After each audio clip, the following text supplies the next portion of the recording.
করম পুজোয় আর্থিক অনুদান প্রদানের দাবি তুলে বিশ্ব আদিবাসী দিবসে শোভাযাত্রা জলপাইগুড়িতে। শনিবার যখন রাজ্য জুড়ে সরকারি এবং বেসরকারিভাবে পালিত হচ্ছে বিশ্ব আদিবাসী দিবস, ঠিক সেই সময় জলপাইগুড়ি শহরের বুকে উঠে এলো এক ভিন্ন চিত্র।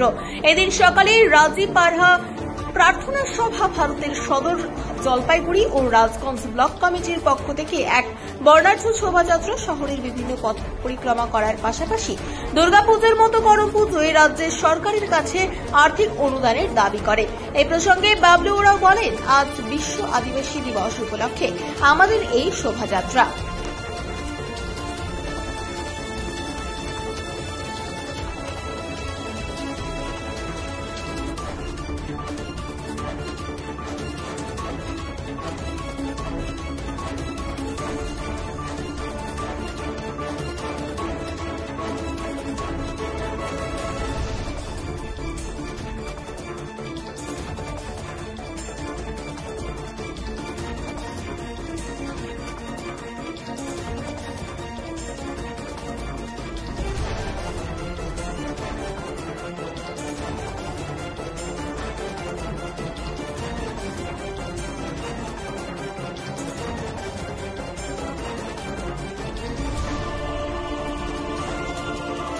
জলপাইগুড়ি শহরে স্থাপন করতে হবে,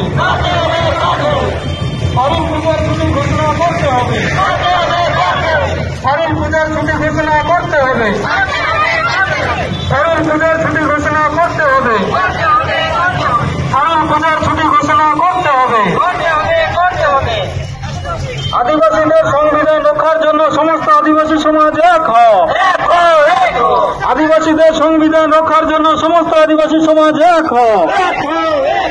আদিবাসীদের সংবিধান রক্ষার জন্য সমস্ত আদিবাসী সমাজ এক হও। আদিবাসীদের সংবিধান রক্ষার জন্য সমস্ত আদিবাসী সমাজ এক হও। করম পূজার সরকারি আর্থিক অনুদান প্রদান করতে হবে।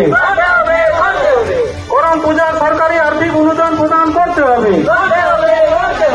করম পূজার সরকারি আর্থিক অনুদান প্রদান করতে হবে। বীর বিরসা মুন্ডা সিধু। কি জন্য আজকে এই আপনারা পথে নামছেন?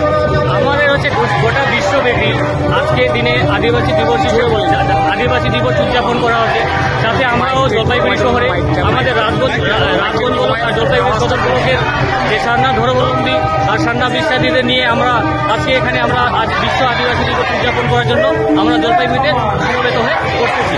মূলত এখানে কারা কারা এখানে উপস্থিত কোন কোন এলাকার মানুষরা, এটা মূলত আমাদের হচ্ছে